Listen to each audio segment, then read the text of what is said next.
Muy buenos días, ¿cómo les va?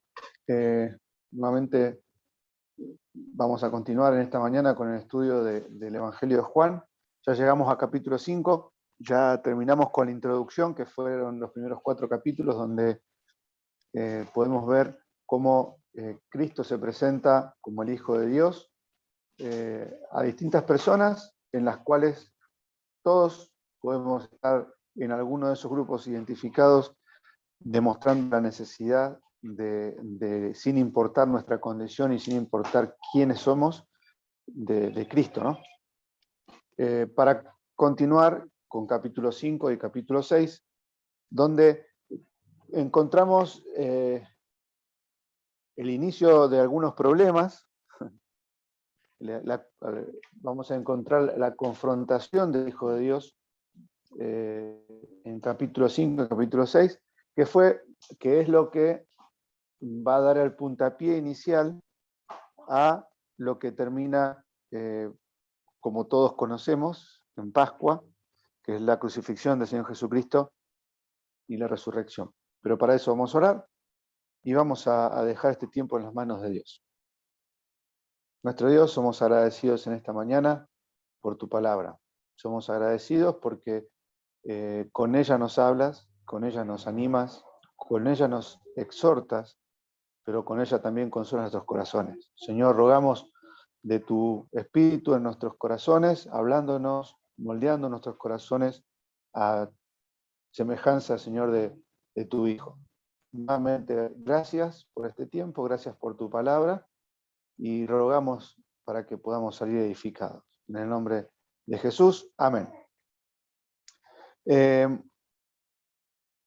Extenso capítulo, son 47 versículos, de los cuales vamos a estudiar exegéticamente versículo por versículo. Mentira, porque si no estaríamos hasta pasado mañana con 47 versículos. Hay muchísimas palabras claves, muchísimas cosas que decir, por lo cual vamos a leer el pasaje, pero después de eso vamos a tomar algunas consideraciones para poderlas aplicar en nuestra vida. Dice, después de estas cosas, había una fiesta de los judíos y subió Jesús a Jerusalén. Y hay en Jerusalén, cerca de la puerta de las ovejas, un estanque llamado en hebreo Betesda, el cual tiene 5 pórticos. En estos yacía una multitud de enfermos, ciegos, cojos y paralíticos, que esperaban el movimiento del agua. Porque un ángel descendía de tiempo en tiempo al estanque y agitaba el agua, y el que primero descendía al estanque, después del movimiento del agua, quedaba sano de cualquier enfermedad que tuviese. Y había allí un hombre que hacía 38 años que estaba enfermo. Cuando Jesús lo vio acostado y supo que llevaba mucho tiempo así, le dijo, ¿quieres ser sano?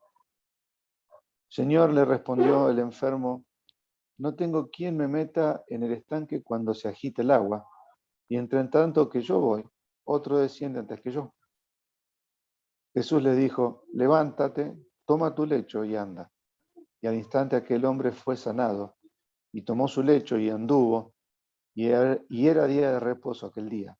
Entonces los judíos dijeron a aquel que había sido sano, es día de reposo, no te es lícito llevar tu lecho. Él les respondió, el que me sanó, él mismo me dijo, toma tu lecho y anda. Entonces le preguntaron, ¿quién es el que te dijo, toma tu lecho y anda?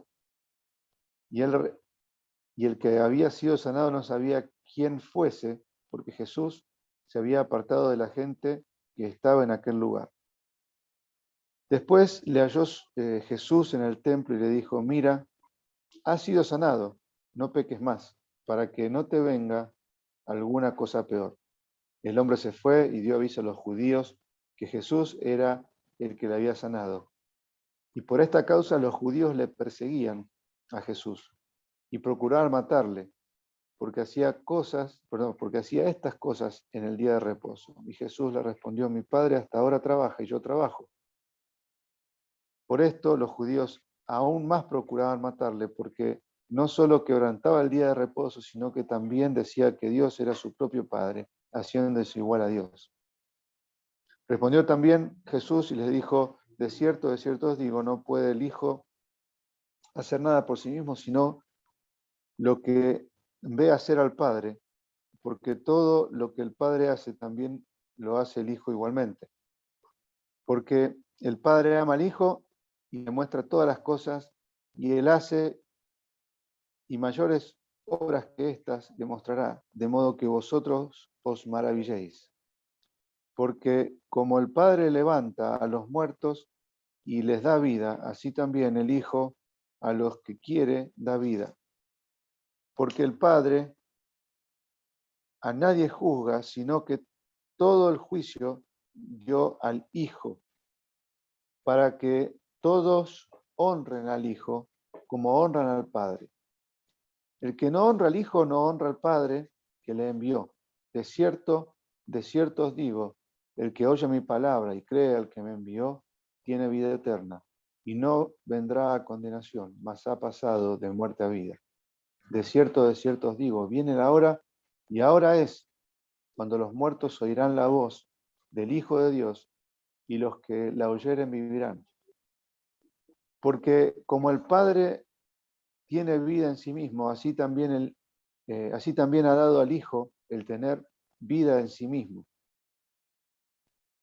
Y también le dio voluntad de hacer juicio por cuanto es el Hijo del Hombre. No os maravilléis de esto, porque vendrá hora cuando todos los que están en los sepulcros oirán su voz. Y los que hicieron lo bueno saldrán a resurrección de vida, mas los que hicieron lo malo a resurrección de condenación. No puedo yo hacer nada por mí mismo, según oigo, así juzgo, y mi juicio es justo, porque no busco mi voluntad, sino la voluntad del que me envió, la del Padre.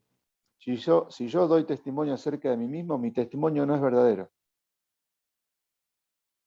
Otro es el que da testimonio acerca de mí, y sé que el testimonio que da de mí es verdadero. Vosotros enviasteis mensajeros a Juan, y él dio testimonio de la verdad. Pero yo no recibo testimonio de hombre alguno, mas digo esto, para que vosotros seáis salvos. Él era antorcha que ardía y alumbraba, y vosotros quedasteis regocijados, no quisiste regocijaros por un tiempo en la luz. Mas yo tengo mayor testimonio que el que da Juan, porque las obras que el Padre me dio para que cumpliese, las mismas obras que yo hago, dan testimonio de mí, que el Padre me ha enviado. También el Padre que me envió ha dado testimonio de mí. Nunca habéis oído su voz, ni habéis visto su aspecto, ni tenéis su palabra morando en vosotros, porque a quien él envió, vosotros no creéis. Escudriñad las Escrituras, porque a vosotros os parece que en ellas tenéis vida, en ellas tenéis la vida eterna, y ellas son las que dan testimonio de mí, y no queréis venir a mí para que tengáis vida. Gloria de los hombres no recibo, mas yo os conozco que no tenéis amor de Dios en vosotros. Yo he venido en nombre de mi Padre y no me recibís. Si otro viniere en su propio nombre, a ese recibiréis. ¿Cómo podéis creer, cómo podéis vosotros creer que recibís gloria de los unos de los otros y no buscáis la gloria que viene de Dios, del Dios único? No penséis que yo voy a acusaros delante del Padre. Hay quien os acusa. Moisés, en quien tenéis vuestra esperanza. Porque si creyeseis a Moisés, no me creerías a mí, porque de mí escribió él. Pero no creéis en sus escritos, ¿cómo creéis en mis palabras? Hasta ahí nomás,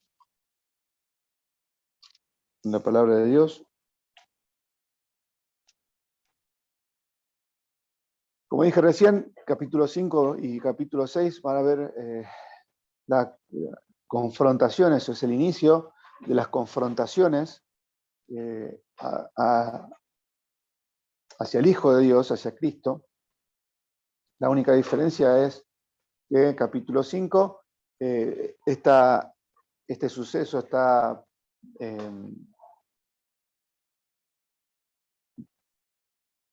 definido por la curación del paralítico, cuando empieza capítulo 5, cuando él llega a la fiesta en Jerusalén, al estanque de Betesda, y encuentra al paralítico de hacía 38 años.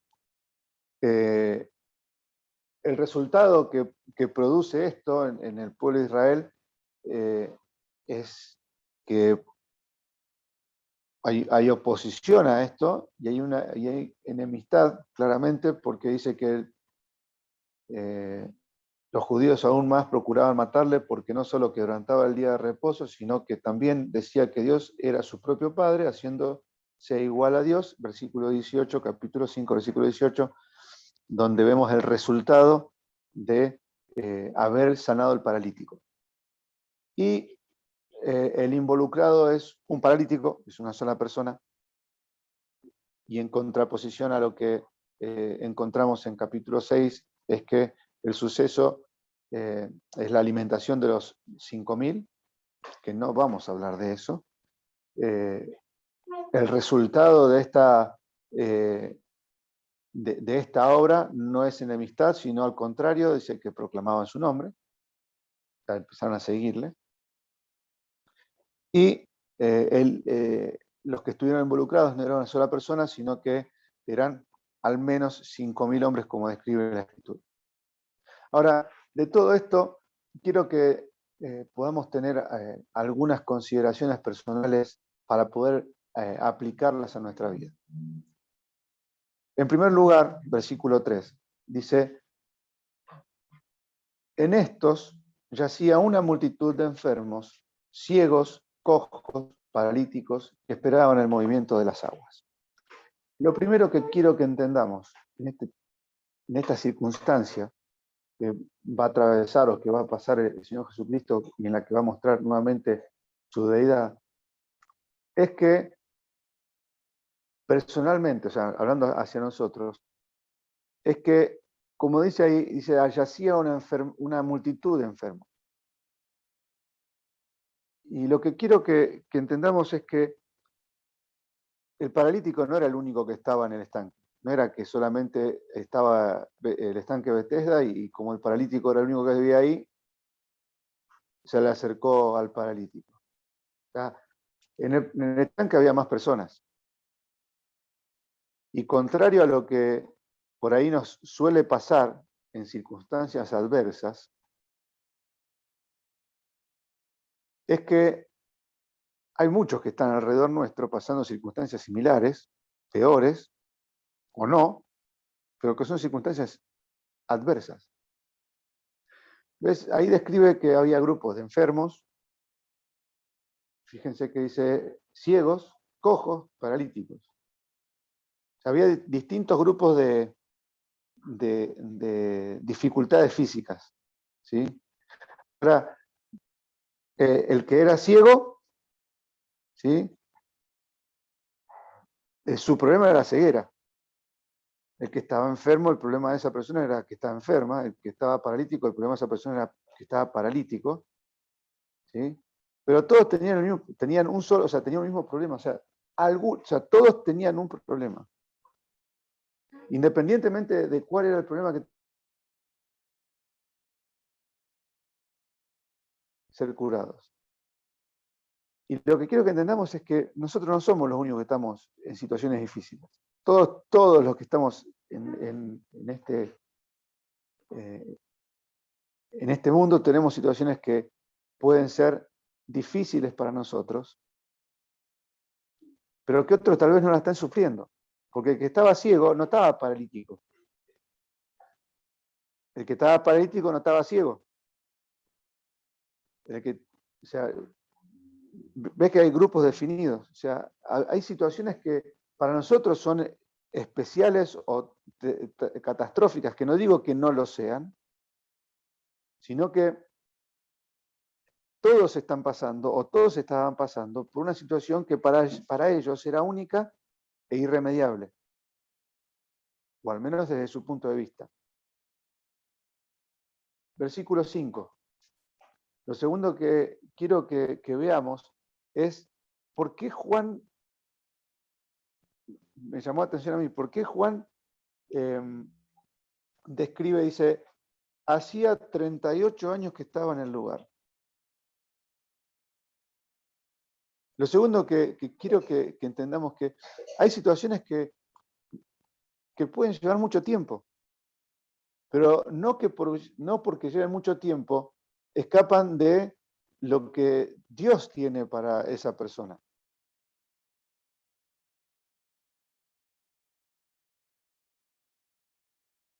Ahora, en ese mucho tiempo, cuando una situación adversa pasa por nuestras vidas por mucho tiempo, corremos el riesgo que tenía el paralítico de Betesda. Versículo 7. Señor le respondió, ¿sabe qué pasa? No tengo quien me meta en el estanque cuando se agita el agua. Y entre tanto que voy, otro me gana. ¿Ve? La culpa no la tengo yo de seguir paralítico. No hay nadie que me ayude, no hay nadie que me meta al agua. Y entonces encontramos a una persona que hacía 38 años que estaba paralítico, que no estoy diciendo que no esté paralítico, que no estoy diciendo que la persona esta no tenía un problema que no podía llegar al agua. Pero empezó a tener una actitud distinta frente a la situación que tal vez en algún momento fue reciente, y fue que, y bueno, ahora no tengo nadie que me meta. Oh, y ahora, ¿quién podrá defendernos? Como decía en el Chapulín Colorado.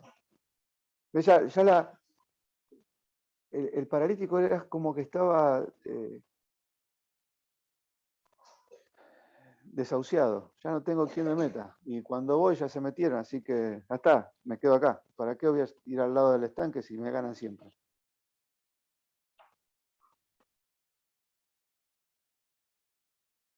¿Ves? Las situaciones, cuando son situaciones adversas que atravesamos, tenemos el riesgo de terminar como el paralítico. Señor, no tengo quien me dé una mano. Y entonces, versículo 6, aparece una pregunta más que obvia, ¿no? Cuando Jesús le vio acostado y supo que llevaba mucho tiempo así, le dijo, ¿quieres ser sano? No, si vine al estanque de Betesda porque quería tomar sol, le dijo el paralítico. Era verano y justo, bueno, no encontré otro espejo de agua, me vine al estanque de Betesda. O sea, a ver, ninguno de los que estaba ahí estaba tomando sol ni veraneando, sino que estaban buscando ser sanos. O sea, la pregunta que hace Cristo no es una pregunta tonta, perdón la expresión. ¿Sabes qué? Lo que me llama la atención es que la pregunta de Cristo es obvia, pero es tan obvia que lo que resalta es el problema del paralítico. O sea, había dejado de ver y había empezado a echar la culpa a otros, no tengo quien me meta al agua, en vez de buscar a Dios para buscar su solución. O sea, se había cansado de la situación y se había desanimado por la situación. Y entonces, versículos 8 y 9 dice, Jesús le dijo, levántate, toma tu lecho y anda. Versículo 9 dice, y al instante, aquel hombre fue sanado y tomó su lecho y anduvo, y era día de reposo aquel día. Ahí, después la pregunta obvia que hace Cristo, ¿sí? Hay una respuesta obvia que también hace Cristo, a la necesidad del paralítico. ¿Cuál fue? Levántate, toma tu lecho y anda. A grandes problemas, grandes soluciones, dice el dicho, ¿no? Ahora, a preguntas obvias, respuestas obvias. A preguntas simples, respuestas simples.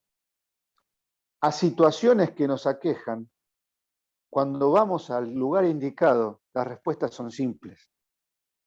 Porque el paralítico estaba esperando que alguien tuviera conmiseración de él. Había muchos enfermos. Fíjate, a ver, el capítulo empieza con que había grupos de enfermos, grupos de ciegos, grupos de paralíticos, grupos de cojos. Viste que ahora está de moda está el grupo de este, el grupo de aquel, el grupo de salita de 5, el grupo de... Bueno, en aquel momento había grupo de cojos, grupo de ciegos, grupo de...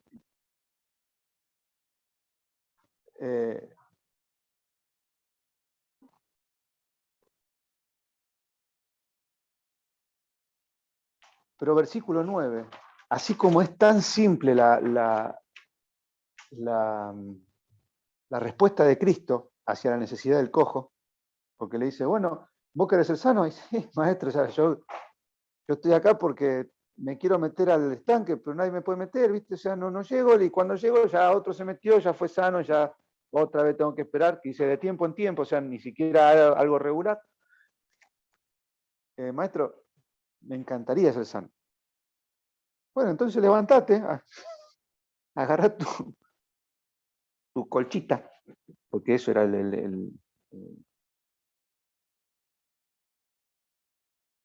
andate. Me llama la atención porque el versículo 9 no hubo una reconveniencia de, pero Señor, escúchame, 38 años que no muevo los pies, no tengo ni nada, o sea, no, mirá, son un huesito nada más los pies.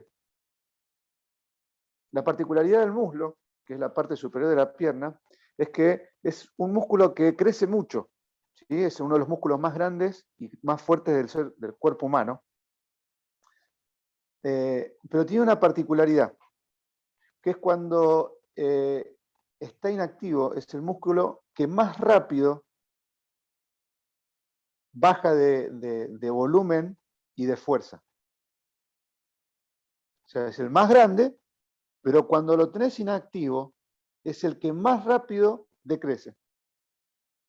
Así que imagínate 38 años sin mover los pies.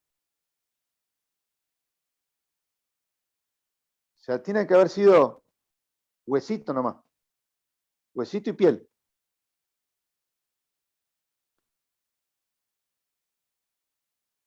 Y el paralítico no dijo, pero señor, escúchame, 38 años, no puedo moverme. Ya ni me acuerdo lo que es mover una pierna, o capaz que nunca la movió, porque no dice si fue 38 años desde su nacimiento o 38 años después de 10 años de haber movido los pies. O sea, hacía 38 años que estaba. Dice que se levantó, tomó su lecho y se fue. Eso, hubo un cambio en el paralítico. Cuando entró en contacto con Cristo, hubo un cambio, o sea, hubo un clic, como le dicen muchas veces ahora, ¿no? Hizo clic.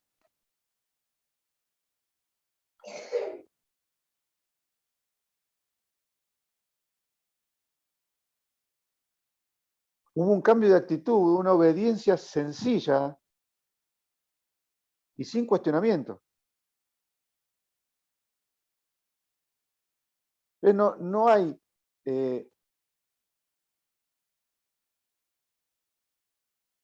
palabras mágicas para revertir una situación.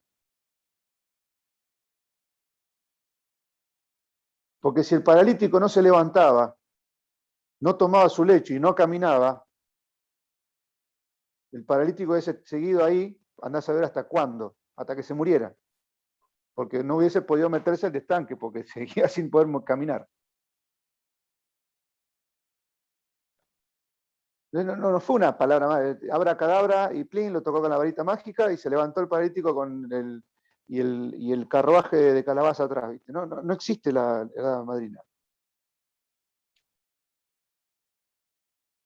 El paralítico enfrente de Cristo, primero que no tuvo excusas hacia lo que él dijo, pero en segundo lugar hubo una obediencia sencilla y sin cuestionamientos. O sea, hay situaciones que no van a cambiar por mucho tiempo, y no por eso mi obediencia a lo que Él dice tiene que estar cuestionada. Sí, pero Señor, yo estoy hace 38 años acá acostado, ¿cómo me voy a parar? Mirá, si no tengo músculo, mirá, se tiene que haber tocado el cuero así el paralítico y levantaba el cuerito nomás de la pierna, no tenía nada. 38 años, no me metió nadie al estanque, ¿cómo me voy a parar solo? No hubo cuestionamientos.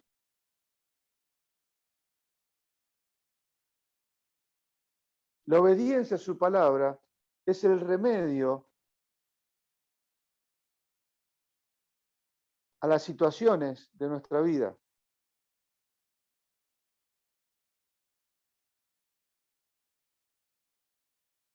Entonces, ¿queremos cambiar situaciones en nuestra vida? ¿Estamos atravesando situaciones difíciles en nuestra vida? Tres cositas para tener en cuenta. En primer lugar, buscar a la persona correcta.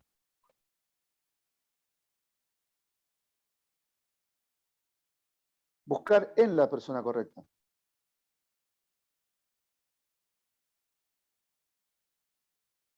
En segundo lugar, es obedecer la sencilla palabra de Dios. Sin pretextos y sin excusas. Porque cuando yo obedezco, esto es lo que transforma y cambia una vida. Porque rompe con todos mis pretextos, porque rompe con todos mis argumentos,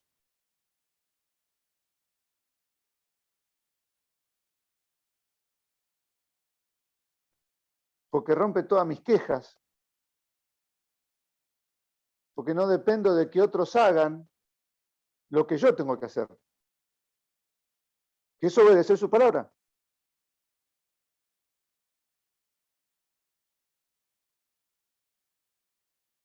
No hay palabras mágicas, no hay abracadabra, chanchi con mula. No hay.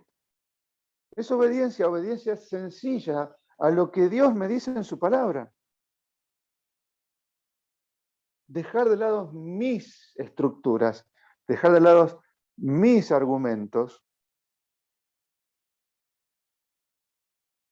para ser obediente, nada más. Pero hay una cosa más que menciona acá, porque el paralítico dice que se fue, imagínate, tiene que haber tenido una felicidad terrible, tiene que ser maravilloso poder hablar después de un año, imagínense, un año sin hablar, y viene el Señor Jesús y te dice, podés hablar. ¡Fua! Y imagínate, querer hablar con todo el mundo. ¿Sí? A mí no me pasa, yo no sufrí mi mudez. Pero imagínense, el paralítico levantó el primero, hizo el rollito, la lonita que tenía y salió caminando, feliz porque había sido sano. Y entonces dice que versículo 14, que se encuentra nuevamente Jesús con el paralítico, ¿no? Después, dice, le halló Jesús en el templo y le dijo, mira, has sido sanado. No, o sea, eso era obvio, no peques más. Y entonces ahí viene la exhortación o la tercera cosa que tenemos que entender para que las situaciones cambien en nuestras vidas. Primero es ir en busca de la persona correcta. Segundo es obedecer sin excusas y sin pretextos. En tercer lugar es mantener la santidad. B, no peques más.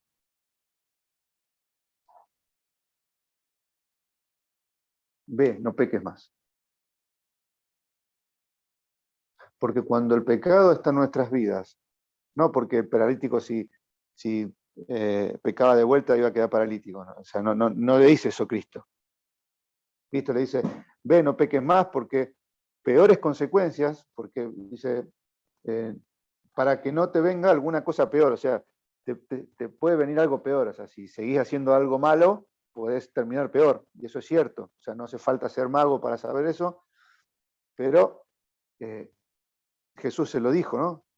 Ahora, cuando el pecado está en nuestras vidas, lo que hace es que no podamos ver con claridad a esa persona, que es Cristo, y que no podamos obedecer sin excusas y sin pretextos a esa persona.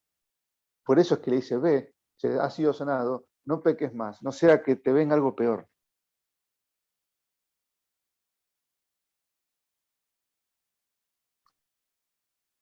Después los judíos se rasgan la vestidura porque había sanado a un paralítico en el día de reposo.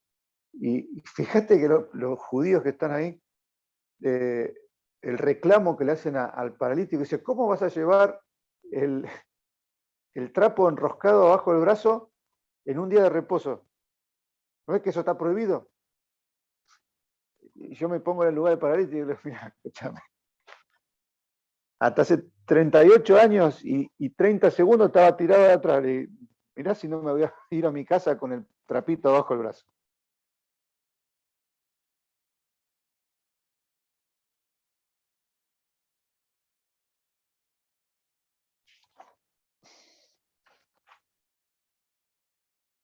Versículo 24. Dice, de cierto os digo, el que oye mi palabra y cree el que me envió, tiene vida eterna y no vendrá condenación, mas ha pasado de muerte a vida.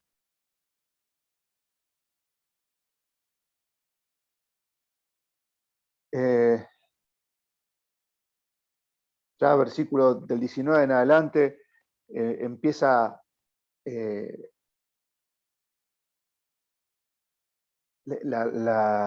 la disputa esta que mencionaba, empiezan a cuestionar por qué lo había hecho, quién lo había hecho, por qué lo había hecho justo un día de reposo.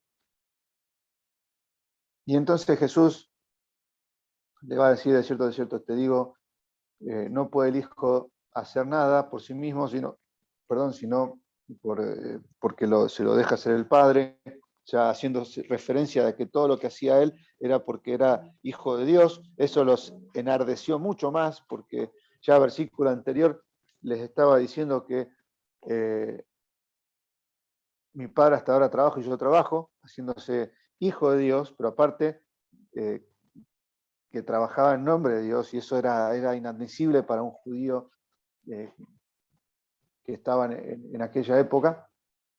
Y entonces, versículo 24 llega a darle otro cachetazo a los judíos, porque los judíos estaban justo en una, fíjense que cuando vemos al principio dice, después de estas cosas, había una fiesta de los judíos y subió Jesús a Jerusalén. O sea, estaban en un tiempo donde el proselitismo religioso estaba a pleno, a full. O sea, no, estaban justo en una fiesta judía.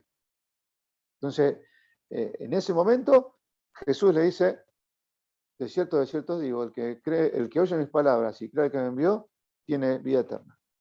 Y no vendrá condenación, mas ha pasado de muerte a vida. Chao. Les pateó el tablero y le dijo, todo este circo que están armando no sirve de nada. Si no crees en mí, en lo que yo digo, todo este circo no sirve. Una salvación simple.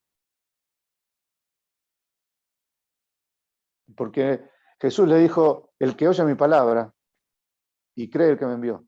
No dijo, el que oye mi palabra y continúa con todo el proselitismo entonces va a ser salvo. No. El que cree, oye y cree.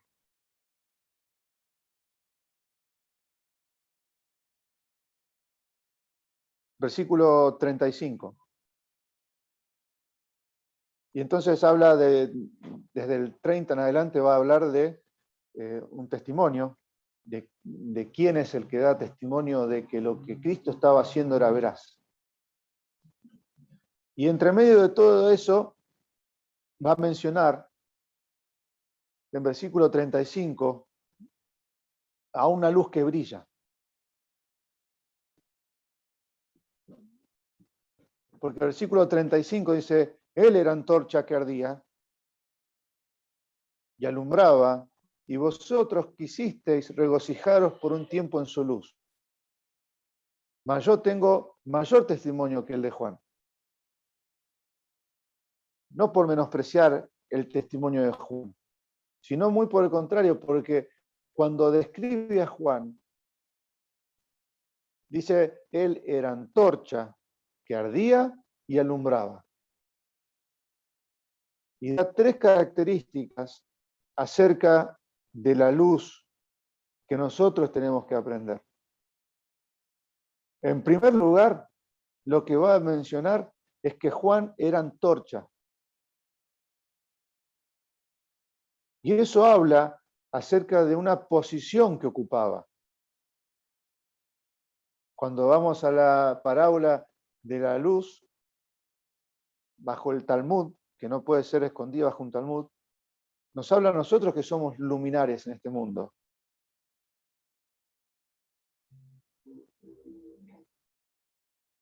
Y de Juan el Bautista lo menciona como que era antorcha. Era un lugar que ocupaba, y es el lugar que ocupamos nosotros hoy en este mundo. Somos la antorcha, somos la luz. Pero fíjense que después de decir que era antorcha, menciona otra característica y dice que ardía. Y esto ya deja de ser una posición para ser una decisión.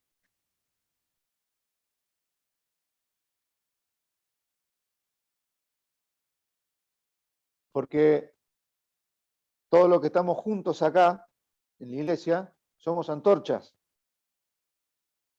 Porque esa es nuestra posición, somos luz en este mundo. Pero algunos usamos mucho filtro UV y no se ve esa luz.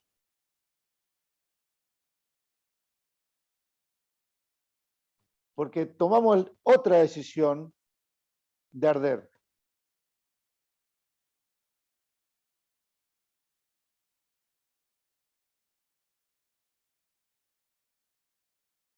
Ahora, cuando vos tomás la decisión de arder, o sea, de tener fuego, va a pasar sola cosa. Una. Sí, una. ¿Sabes cuál es? Es alumbrar.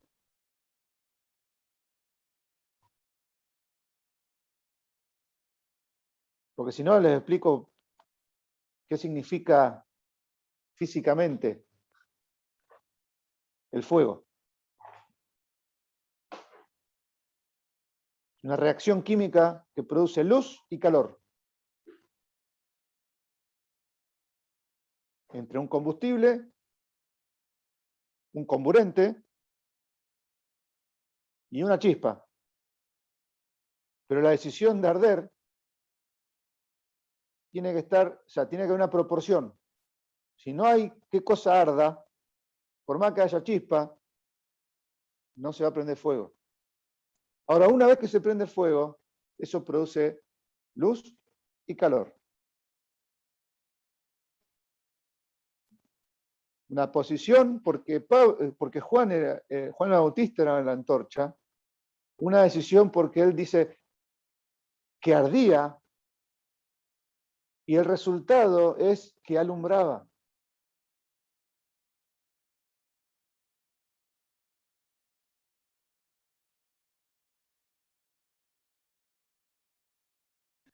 Y entonces, versículo 39, les mete, ¿viste cuando te golpeas y te queda un moretón de esos bien justo en el huesito, que te tocas así y duele, te tocas, apenita te tocas penita y duele, le metes el dedo en el moretón. O cuando tenés una llaguita en la boca y te queda una gotita de limón o un poquitito de sal y te cae una lágrima porque te arde. Más o menos fue lo mismo. Dice, escudriñar bien las escrituras. Escudriñar las escrituras. Ahora, no se lo está diciendo a los judíos, se lo está diciendo a los que estaban en el templo, a personas que escudriñaban la escritura. Se no está diciendo algo obvio.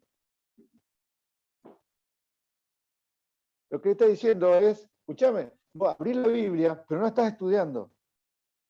Vos la lees nada más. O sea, es un libro de lectura. Pero dice, escudriñala, estudiala. No una exhortación como escudriñar las escrituras. No. Es un desafío. Léela, estudiala. ¿Ves? La exhortación ahí es a estudiar su palabra. Para seguir la verdad.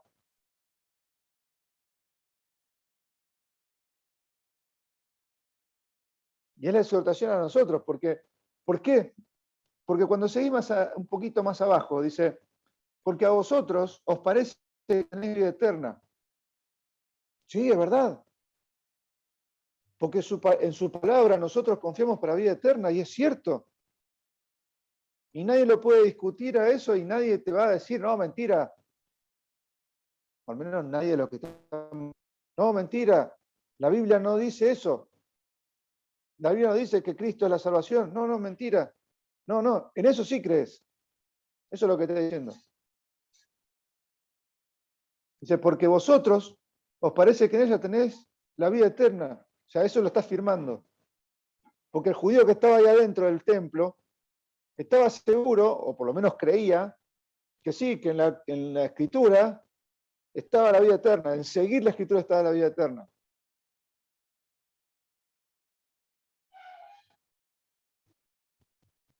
Y entonces le mete otra vez el dedo en la llaga y le dice, porque toda esa escritura que ustedes dicen que es la que les da vida eterna, habla de mí, habla del Mesías, habla de mí. Pero no sigue con eso. O sea, lo mete el bocado como para molestar más, pero no sigue con eso. Sino que el versículo 40 dice, no queréis venir, y no queréis venir a mí para que tengáis vida.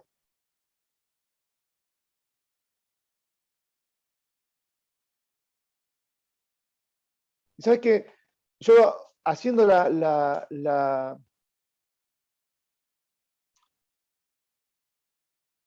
el paralelismo o la comparación con nosotros, porque lo hice muy personal. Entonces, si yo leo, sí, la Biblia tiene salvación, o sea, el Evangelio está acá, Juan 3:16, del 16 al 19, porque Martín nos dijo que hay que leerlo todo junto, y es cierto, Romanos, Tito, todos esos versículos que nos hablan de la salvación, y nadie va a discutir a eso. Pero el versículo 40 nos expone a nosotros en que está bien, creemos en la salvación, pero no vamos a Cristo porque para tener vida, no para tener vida eterna, para tener una vida plena, para vivir como Él quiere. No como el judío ortodoxo decía que no había que ponerse el trapo bajo el brazo en el día de reposo, no podía hacer un... No. La escritura dice que hay salvación, sí, bien, buenísimo. Bueno, ahora seguí lo que yo digo, porque viví la vida que yo te digo. Y la exhortación es, vos no estás yendo, no estás viniendo a mí para tener vida. Estás viviendo como vos querés la vida. La vida cristiana, ojo, era el judío ortodoxo ese. Estaban viviendo como ellos querían la escritura. Y esa es la exhortación a la que estamos expuestos. Porque ya fuimos salvos, y sí, buenísimo, amén, y nos vamos a encontrar con Cristo en el cielo, y es todo muy lindo, pero no estamos yendo a Él para tener vida. Y entonces, versículo 42 da el motivo de por qué Cristo dice eso. Y es acá donde tenemos que evaluarnos si está hablando así de nosotros o no. Dice, porque yo los conozco. Él nos conoce. Y no tenéis amor de Dios en vosotros. O sea, no estamos amando a Dios. Eso es lo que le está diciendo. No estás amando a Dios. No estamos amando a Dios. Porque si yo creo en la Biblia, que en esta, su palabra, encontramos la salvación, pero no estamos viviendo la vida cristiana como su palabra me lo dice, es porque no estoy amando a Dios, no por otra cosa. No porque hace 38 años que estoy paralítico.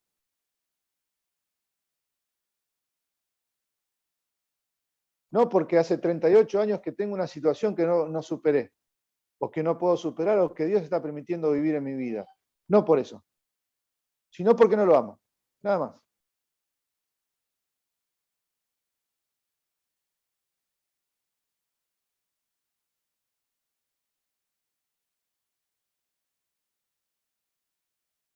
Y el desafío a poder evaluar nuestras vidas es, ¿creímos para salvación en la Escritura? Sí.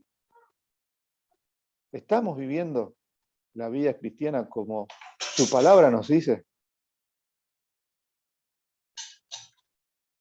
¿Estamos viviendo su palabra como Él nos dice?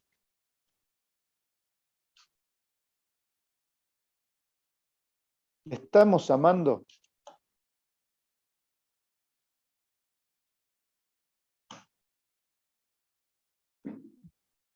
¿Terminamos orando? Nuevamente somos agradecidos, Dios, por tu palabra. Somos agradecidos por la oportunidad que nos das de abrirla y por la que nos das de escuchar tu voz, a animar a nuestros corazones a vivir una vida que te agrade a ti. Nuevamente somos agradecidos en el nombre de Jesús. Amén.